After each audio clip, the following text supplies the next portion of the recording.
welcome back to our session. IBPS SO வந்து interview expected question series வந்து நம்ம பார்த்துட்டு இருக்கோம். So the last வீடியோல பார்த்தோம்னா அக்ரி ஆஃபீஸர்ல 2 question based on general. ஓகேவா? ஸோ ஒரு ஜென்ரலாக 2 கொஸ்டின் வந்து நம்ம டிஸ்கஸ் பண்ணியிருந்தோம். ஸோ அந்த கொஸ்டினுக்கு எப்படி ஆன்சர் பண்ணலாம் அப்படின்னு சொல்லி பார்த்துருந்தோம். ஸோ இன்னைக்கு வந்து ஒரு 2 question which is based on subject knowledge. ஓகேவா? ஸோ நம்ம சப்ஜெக்ட் நாலேஜை செக் பண்ணுறதுக்கு இந்த மாதிரியான கொஸ்டின்ஸ்லாம் கேட்பாங்க. ஸோ அதுக்கு வந்து நம்ம எப்படி ஆன்சர் பண்ணலாம், ஸோ பேனல் மெம்பர்ஸ் எப்படி எக்ஸ்பெக்ட் பண்ணுவாங்க அப்படிங்கிற கீ பாயிண்ட்ஸ் ஓரியன்டாக நம்ம வந்து பார்க்கலாம். ஃபர்ஸ்ட் பாருங்கள், SRI. What is SRI or else what you know about SRI அப்படின்னு சொல்லி கேட்குறப்போ, எஸ்ஆர்ஐ அப்படின்னா என்னன்னா சிஸ்டம் ஆஃப் ரைஸ் இன்டென்சிஃபிகேஷன். ஓகேவா? ஸோ இந்த மெத்தட் மூலமாக என்ன பண்ணுவாங்க அப்படின்னா ரைஸோட ஈல்டை வந்து அதிகப்படுத்துவாங்க. அட் த சேம் டைம் என்ன பண்ணுவாங்கன்னா யூஸ் பண்ணுற வாட்டர், சீட், ஃபர்டிலைசரை வந்து ரொம்ப ரொம்ப கம்மியாக யூஸ் பண்ணுவாங்க. ஸோ காஸ்ட் வந்து மினிமலாகவும் நமக்கு ஈல்டு வந்து அதிகமாகவும் கிடைக்கிறதுக்கு பேர் தான் சிஸ்டம் ஆஃப் ரைஸ் இன்டென்சிஃபிகேஷன். ஓகேவா? So S R I is a methodology to increase the rice yield by using less water, seed and fertiliser. ஓகேவா? ஸோ இது ரொம்ப ரொம்ப கீ பாயிண்ட். அதே மாதிரி பார்த்தோம் அப்படின்னா இந்த எஸ்ஆர்ஐயில் வந்து என்ன பண்ணுவாங்கன்னா யங் சீட்லிங்ஸை வந்து டிரான்ஸ்பிளான்ட் பண்ணுவாங்க instead of the older ones. ஓகேவா? ஸோ இதை வந்து அந்த மெத்தட் வந்து எப்படி இன்வால்வ் ஆகுது அப்படிங்கிறத வந்து நம்ம சொல்லி காமிக்கிற மாதிரி இருக்கும். It also involves wider spacing between plants to allow for better root growth. அதாவது ஒரு பிளான்ட்டுக்கும் இன்னொரு பிளான்ட்டுக்கும் இடையில இருக்கிற கேப் வந்து எப்படி இருக்கும் அப்படின்னா ரொம்பவே வைடராக இருக்கும். அது மூலமாக ரூட் க்ரோத் வந்து நமக்கு என்ன ஆகும், நல்லா அடர்த்தியாக வளர்கிற மாதிரி இருக்கும். ஓகேவா? ஸோ எஸ்ஆர்ஐயில் வந்து என்ன பண்ணுவாங்க அப்படின்னா வாட்டர் கன்சம்ஷன் ரொம்ப ரொம்ப கம்மியாக இருக்கும். ஸோ பாதிக்கு பாதி வாட்டர் கன்சம்ஷன் என்ன ஆகிடும், நமக்கு வந்து குறைஞ்சிரும். ஸோ அது மட்டும் இல்லாமல் நமக்கு less seed and less fertiliser தான் என்ன பண்ண முடியும், நம்ம வந்து யூஸ் பண்ணணும். அப்படி யூஸ் பண்ணுறதுனால நமக்கு எல்லாமே பாதி பாதியாக ஆகுறதுனால செலவும் என்ன ஆயிரும், ரொம்பவே கம்மியாயிரும். So it is most cost effective method of producing the rice yield அப்படின்னு சொல்லி நம்ம சொல்லலாம். ஓகேவா?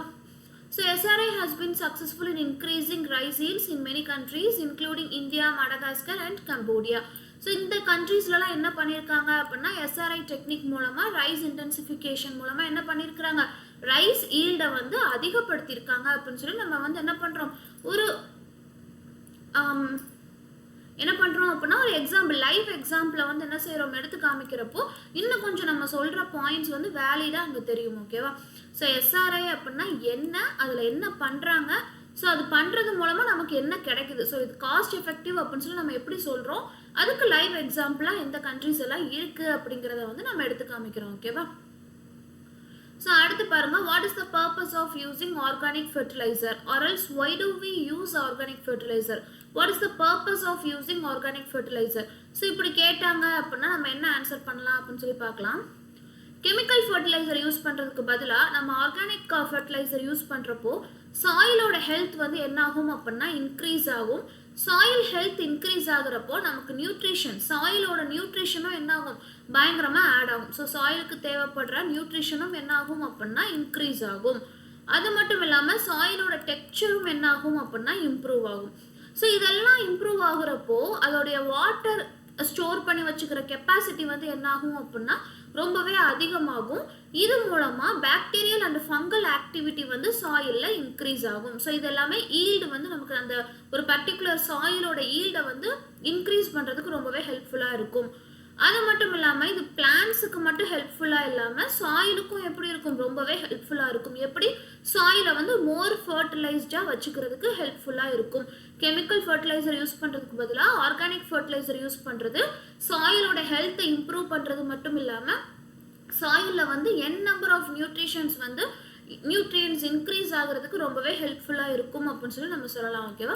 ஸோ இதெல்லாம் என்னது ரொம்பவே key points that we can put forward to impress the panel members. ஓகேவா? So in this video we have discussed 2 questions based on for testing or subject knowledge. One is SRI and another one is what is the purpose of using organic fertilizers. Okay va? So hope this session is useful and thank you for watching.